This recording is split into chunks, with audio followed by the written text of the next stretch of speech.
The world of hunters was changing rapidly, and Sung Jinwoo was at the center of it all. After returning from Japan, he expected things to become quiet for a while, but instead, a disturbing incident involving a national-level hunter placed him under the attention of the Federal Bureau of Hunters. Christopher Reed, one of the most powerful hunters in the United States, had been killed after a mysterious fire erupted. More shocking was the discovery of a man who appeared to be responsible. The authorities believed the suspect was connected to a dungeon and possessed mana waves resembling those of a magical beast. When Sung Jinwoo was shown the photograph, he immediately realized that the situation was far more complicated than it appeared. The suspect was his missing father, a man who had disappeared 10 years earlier.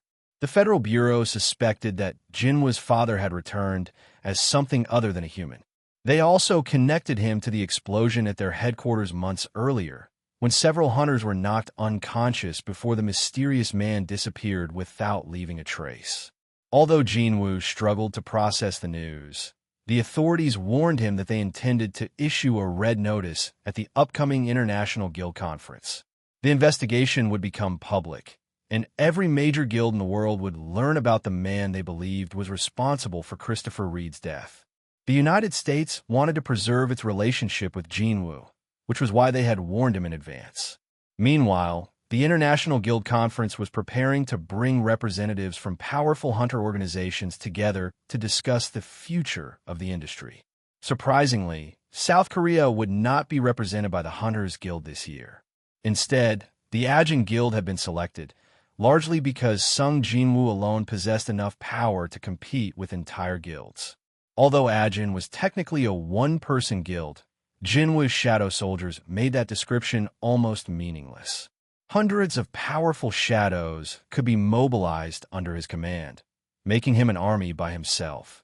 Even the Hunters Guild's leader admitted that Jinwoo's strength could rival the greatest guilds in the world. His previous achievements, including the Jeju Island incident and his successful operation in Japan, had already established his reputation. With Jinwoo temporarily absent from dungeon raids, other guilds were enjoying increased profits, but they also knew that his return could change everything again. At the same time, China had begun showing interest in Jinwoo. The Chinese authorities requested information about his public achievements, but the real reason soon became clear. Liu Zhigang, China's extraordinary 7-star hunter, had taken an interest in him. Liu was one of the strongest hunters alive, and his curiosity suggested that even the world's most powerful individuals were beginning to recognize Jinwoo as a force unlike any other. Yet another threat was developing in the United States. Hwang Dongsoo, driven by his obsession with revenge and hunting down his target, was warned repeatedly not to interfere with Jinwoo. His superiors understood exactly what would happen if he ignored their orders. Jinwoo was no ordinary hunter anymore, and confronting him could easily become a death sentence. As the conference approached, powerful hunters from around the world gathered in preparation, unaware that a much greater conflict was beginning to take shape behind the scenes. The warnings surrounding Hwang Dongsoo became increasingly serious because those in charge understood the danger of allowing him anywhere near Sung Jinwoo. They ordered him to stay away from the conference and suggested that he spend the event at the guild's villa instead.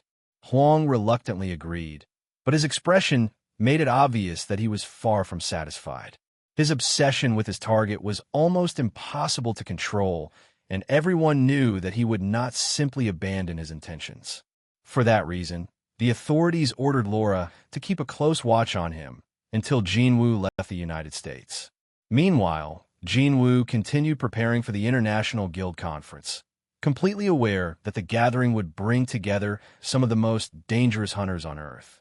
His reputation had already reached every corner of the hunter community. Crowds gathered simply to see him, and thousands of people treated him like a legendary figure. Even Baru, one of his most loyal shadow soldiers, encouraged him to acknowledge his subjects. Jinwoo, however, remained uncomfortable with the attention and preferred to keep his distance from the crowds. During his journey, he unexpectedly encountered Adam White, someone he had met only once before. The meeting appeared coincidental, but Adam had an urgent matter to discuss. He warned Jinwoo about the growing international concern surrounding his father and the investigation into the mysterious man believed to be responsible for Christopher Reed's death. The situation was becoming increasingly dangerous because the Federal Bureau had lost one of its most powerful hunters, and they were determined to find someone responsible. At the same time, Jinwoo's own abilities continued to evolve.